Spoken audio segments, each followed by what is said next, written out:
Welcome to demand का third part पे आज हम इस समय हैं। आज हम पढ़ेंगे what is law of demand. देखिए, प्राइस और डिमांड में हमेशा ही एक उल्टी टाइप ऑफ रिलेशनशिप होती है। अगर price it is just like a seesaw, price ऊपर है डिमांड नीचे होगी, और प्राइस नीचे हो जाएगी तो डिमांड बढ़ जाएगी। तो देखिए, इसको हम कैसे शो करेंगे diagrammatically. This is my price, this is my demand. Okay, देखिए लेट्स से मेरी प्राइस 10, 8 और 5 रुपए हो रही है, ठीक है। तो मेरी डिमांड बढ़ेगी, लेट्स से 100, 200, 300। तो this is known as law of demand. ध्यान देने की बात क्या है, यहां पर प्राइस मेरी चेंज होती है। This is law of demand. आइए अब हम आगे बढ़ते हैं और हम पढ़ेंगे what is movement of demand curve and what is shift in demand. Now let us talk about movement along a demand curve। देखिए आप लोग लिखिएगा, मैं बात कर रहा हूँ movement along a demand curve की, अब इसी की बात कर रहा हूँ, मैं इसकी बात नहीं कर रहा हूँ। इसके तीन नाम होते हैं, movement along a demand curve, दूसरा आता है चेंज इन क्वांटिटी डिमांडेड, और तीसरा आता है एक्सटेंशन ऑन कॉन्ट्रैक्शन। अब देखिए तीन नाम क्यों हैं, देखिए this is my price, this is my demand. अगर मेरी प्राइस कम होगी तो मेरी डिमांड बढ़ेगी या सर नो, डिमांड बढ़ेगी। तो देखिए मैं जो मेरी डिमांड कर रहा है, ये वाला ये एरोज दिखा मैंने, जो मैं डिमांड कर रहा है इसमें मैं नीचे की तरफ भागूंगा। अगर मैं नीचे जा रहा हूँ, डिमांड बढ़ रही है, नोन एज एक्सटेंशन। क्यों हो रही है, क्योंकि मेरी प्राइस कम हो रही है, एंड वाइस वर्सा। अगर मेरी प्राइस बढ़ती है तो मेरी डिमांड कम हो जाएगी, तो मैं उसी लाइन के ऊपर ऊपर भागूंगा, is known as contraction. Once again, अगर नीचे जा रहे हैं उसी लाइन पर ही, इज नोन एज एक्सटेंशन, क्योंकि प्राइस कम हो रही थी, और ऊपर जा रहे हैं दैट मीन्स डिमांड कम हो रही है। ऐसे क्यों हो रहा है, क्योंकि मेरी प्राइसेस बढ़ रही हैं। तो ध्यान देने की बात क्या है, यहां नोट कर लीजिएगा, यहां पर प्राइस चेंजेस लिख लीजिए आप, वेरी इंपॉर्टेंट। यहां मेरी प्राइस चेंजेस, ये रिमार्केबल फीचर है इसका। यहां लोग बहुत गलती करते हैं, बहुत 90% मैंने कॉपी गलत देखी है जब ये क्वेश्चन आया है, difference between movement along a demand curve and shift in demand। now come on, this is shift in demand। अब मैं इसकी बात कर रहा हूं, इसकी नहीं, talking about this diagram। Shifting क्या है, देखिए शिफ्टिंग में क्या होता है, price no change in price, note कीजिएगा, नो चेंज इन प्राइस। यहां पर प्राइस में कोई चेंज नहीं होता है। देखिए ना, प्राइस इज कांस्टेंट। अगर मेरी प्राइस मान लीजिए 10 रुपए थी, तो प्राइस 10 ही है, डिमांड आगे पीछे भाग रही है। क्या हो रहा है, क्या हो रहा है कि डिमांड आगे पीछे भाग रही है। किन कारणों से हम अब पढ़ेंगे। पॉइंट क्या हो गया, once again, shift in demand में प्राइस चेंज नहीं होती। ध्यान देना, यही इसका मेन है इशू। और मूवमेंट ऑफ डिमांड कर्व में प्राइस चेंज होती रहती है, ठीक है। अब आगे बढ़ते हैं कि व्हाई दिस हैपेंस, डिमांड आगे और पीछे क्यों भागती होती है, ठीक है। एक बात ध्यान रखिएगा dear guys, this is my third part. इसको पढ़ने से पहले आपको मेरे 2 पार्ट पढ़ने जरूरी होंगे, उसका मैं डिस्क्रिप्शन भी आपको इसके लिंक में दे दूंगा। And my channel name is eco BST 1 to 6, okay, eco BST easy 1 to 6। आइए अब जानते हैं, शिफ्ट इन डिमांड तो हो रहा है, परंतु बट वाई मेरी डिमांड आगे भाग रही है, कोई पीछे भाग रही है, प्राइस वही है। इमेजिन कीजिए, now you are a manufacturer, मैं किसी पेन का मैन्युफैक्चरर हूं।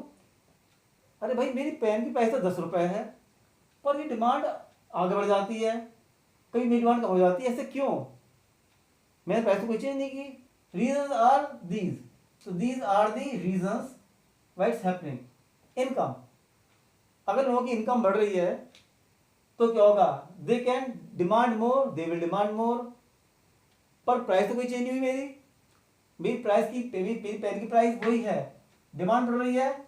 अब देखिए एक चीज ध्यान रखिएगा, ये this is known as forward shifting and this is known as backward shifting.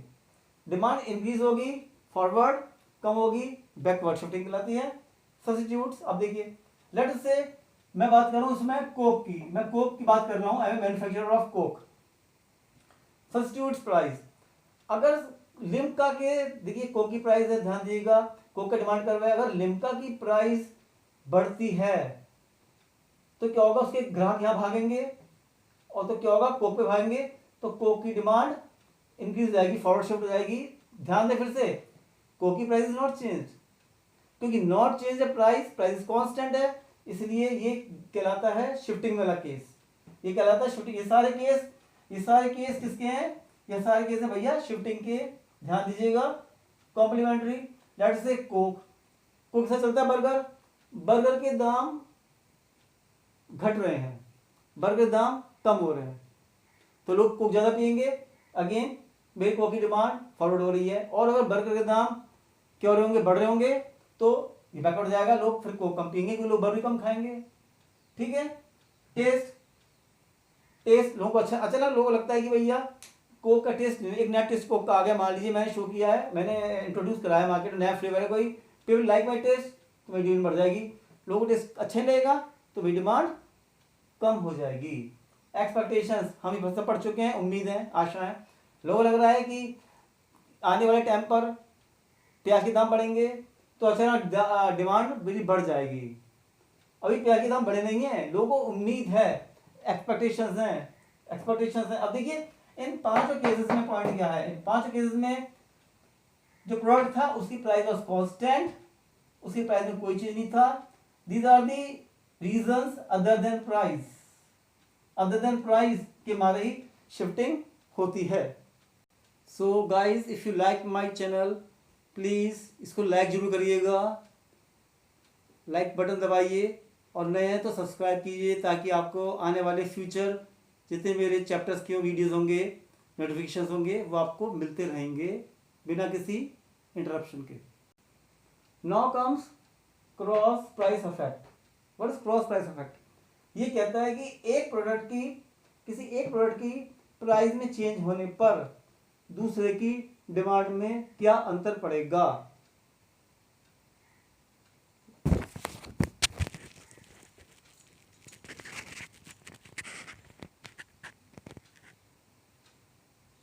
Is known as cross price effect. समझ में बात आप लोग? फिर बता रहा हूं कि एक की प्राइस चेंज होने पर दूसरे की डिमांड में क्या अंतर पड़ेगा, is known as cross price effect. ठीक है।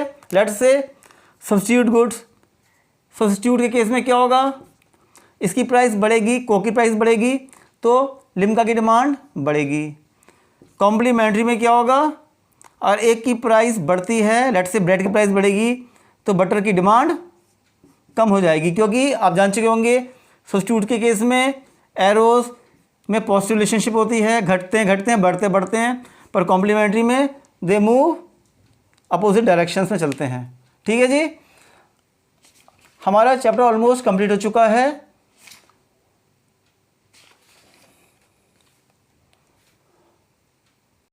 आइए अब थोड़ा सा डायग्राम बनाने की प्रैक्टिस करते हैं। देखिए लेट अस से एग्जांपल, अगर क्वेश्चन आ सकता है कि इफ द प्राइजेज ऑफ, देखिए हमेशा रखना शिफ्टिंग वाला केस होगा तो आपका डायग्राम हमेशा ऐसे शुरुआत करेंगे। एक चीज़ ध्यान रखें, अगर this is original line, this is original demand curve, कोई भी चेंजेस होंगे हमेशा डॉटेड शो किए जाएंगे। हमेशा रखना कोई भी चेंज होता है, ये एक नियम इकोनॉमिक्स में, चेंजेस और शोन इन डॉटेड लाइन्स में, जो ओरिजिनल डिमांड कर्व था वो हमारा डार्क लाइन में रहता है।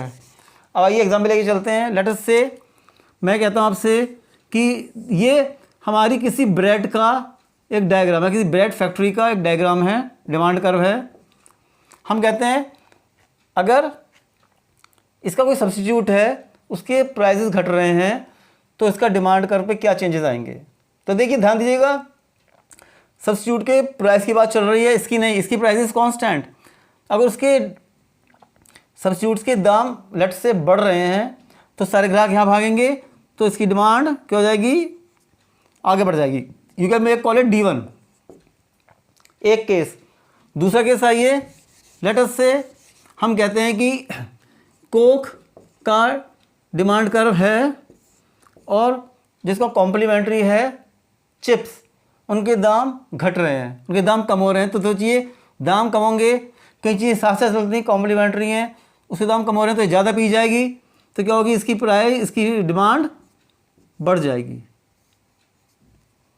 ये हो गया हमारा, दोनों केस शिफ्टिंग के हो रहे हैं। और हम खाली ये कहते हैं कि कोक का डिमांड कर्व बनाइए। अगर कोक की प्राइजेस कम हो रहे हैं तो आप बनाएंगे मूवमेंट अलोंग डिमांड कर्व। कौन सा, ये वाला केस, क्योंकि प्राइजेस मेरी लेट से 10 से 9 फिर 8 हो गई, तो मेरी डिमांड बढ़ रही थी। तो ये क्या हो गया हमारा, this is the case of movement along a demand curve. तो guys please if you like my channel तो इसको ज़रूर आप सब्सक्राइब कीजिएगा, लाइक का बटन दबाइएगा एंड और को रेफ़र कीजिए and wait for my next chapter. Okay.